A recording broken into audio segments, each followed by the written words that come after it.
Baik, Assalamualaikum warahmatullahi wabarakatuh.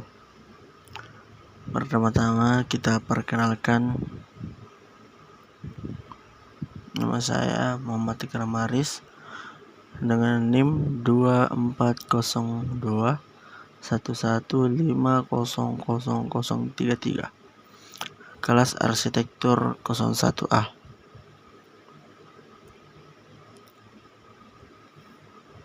Jadi di sini saya akan membahas site analisis tapak, yang dimana kita akan membahas 3 pembahasan, yaitu inventory, analisis data, dan sintesis.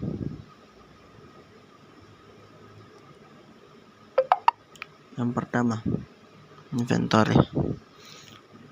Inventory adalah langkah awal mengidentifikasi dan mencatat semua elemen fisik, sosial, dan budaya yang ada di lokasi.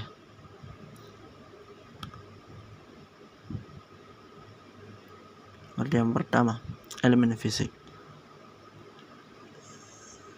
yang di dalamnya itu ada topografi. Topografi pada lokasi ini relatif datar namun memiliki sedikit elevasi yang bervariasi. Tidak ada lokasi perbukitan yang signifikan. Yang kedua, vegetasi. Vegetasi pada lokasi ini terdapat beberapa tempat yang memiliki tanaman hiasan dan tumbuhan liar yang berada di sekitar perumahan. Yang ketiga, iklim pada lokasi. Iklim pada lokasi ini memiliki iklim tropis dengan curah hujan yang sangat tinggi di musim penghujan. Suhu udara rata-ratanya pun mencapai sekitar 26-30 Celcius, serta kelembaban udara yang cukup tinggi. Yang keempat, tata guna lahan. Tata guna lahan pada area ini sebagian besar digunakan untuk membangun perumahan dan fasilitas umum seperti sekolah, masjid, serta pusat perbelanjaan. Elemen buatan. 5. Elemen buatan seperti jalan yang menghubungkan masyarakat setempat untuk bersosialisasi dan memudahkan mobilitas untuk belajar, bekerja, dan beraktivitas.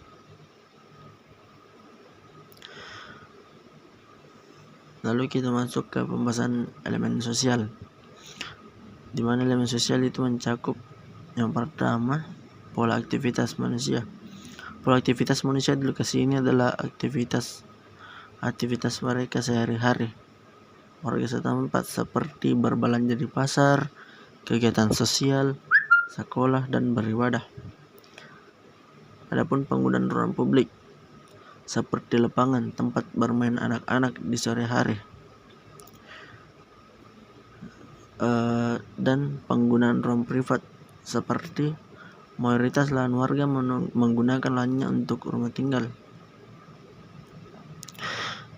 Yang ketiga itu norma budaya masyarakat. Norma budaya masyarakat sekitar cenderung memiliki norma sosial yang ramah dan saling tolong-menolong. Lalu kita masuk di pembahasan elemen visual, yang dimana itu mencakup pemandangan sekitar. Pemandangan sekitar dari lokasi kita langsung diberikan pemandangan tanah yang penuh tumbuhan liar dan pepohonan serta perumahan warga. Komposisi ruang tata letak perumahan lumayan teratur, tidak terlalu padat, tidak terlalu kosong, serta diberikan beberapa tanah yang lapang untuk memperlancar sirkulasi udara dan resapan air. Adapun elemen estetis lainnya yaitu desain perumahan, minimalis serta beberapa fasilitas umum seperti masjid. Berikut adalah diagram lokasi.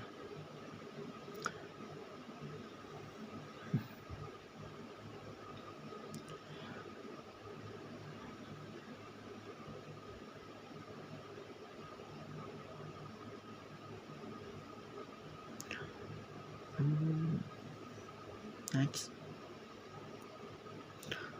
Sekarang kita masuk di analisis data. yang dimana setelah data terkumpul, langkah selanjutnya adalah menganalisis elemen-elemen tersebut untuk mengidentifikasi peluang dan kendala yang ada di lokasi. Jadi kita menggunakan diagram hubungan. Jadi di sini kita akan menggunakan 3 metode, yaitu diagram hubungan, pemetaan peluang dan kendala, dan matriks SWOT. Yang pertama, diagram hubungan.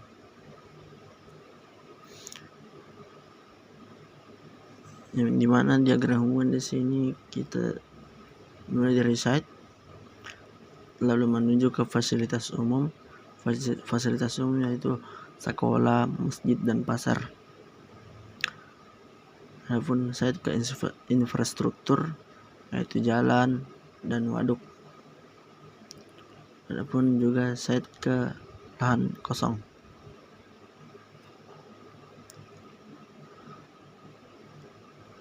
Selanjutnya kita masuk ke penataan peluang dan kendala. Pada penataan peluang dan kendala kita disajikan 2 hal, yaitu area keterbatasan, dan dimana area keterbatasannya yaitu keterbatasan infrastruktur seperti jalan yang sempit masuk ke lokasi site sehingga akses ke sana terbatas, seperti mobil yang besar tidak bisa masuk. Kedua, penerangan. Kurangnya penerangan di jalan pada malam hari. Adapun area peluangnya yaitu lahan kosong. Di sekitar site itu banyak lahan kosong dan bisa dijadikan sebagai lapangan dan taman. Dan di sekitar lokasi itu juga ada area komersial yang bisa dijadikan area pertoko-tokoan serta pasar. Selanjutnya kita masuk di matriks SWOT, yang dimana kita akan membahas strike, weakness, opportunities, and threats. Yang pertama, strike. Topografi yang menguntungkan, beberapa lahan yang kosong. Adapun weakness-nya yaitu rumah warga yang berdempetan serta jalan yang sempit. Opportunities-nya itu membuka usaha atau bisnis atau membuat fasilitas tambahan. Dan juga threats-nya yaitu persaingan bisnis dan over penduduk. Adapun strike and opportunities-nya itu topografi yang bagus dan lahan kosong dapat dimanfaatkan untuk membuka peluang bisnis serta membangun fasilitas tambahan guna meningkatkan daya tarik dan pertumbuhan ekonomi kawasan. Sedangkan strike dan threats-nya yaitu dengan memanfaatkan topografi dan lahan kosong, kita dapat mengatasi overpopulasi dan persaingan bisnis melalui pengembangan hunian, bisnis, dan ekowisata yang inovatif. Adapun weakness dan opportunities-nya yaitu rumah yang berdempetan dan jalan yang sempit dapat dimanfaatkan untuk merancang ruang multifungsi yang mendukung bisnis lokal dan fasilitas tambahan. Sedangkan weakness and threats-nya yaitu rumah yang berdempetan, jalan sempit, over penduduk, dan persaingan bisnis memperburuk kualitas hidup dan usaha.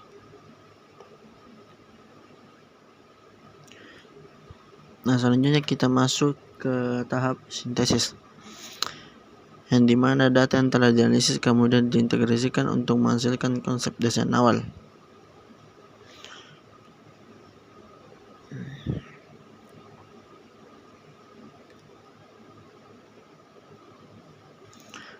Adapun tahapannya itu site ke analisis ke potensi site dan potensi lingkungan.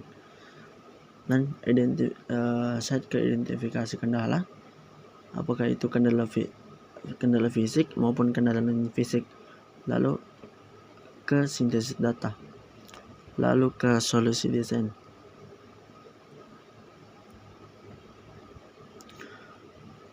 Adapun potensi site-nya yaitu ukuran spesifikasi lahan 15 kali 25 meter, orientasi bangunan ke arah timur, dan memanfaatkan drainase.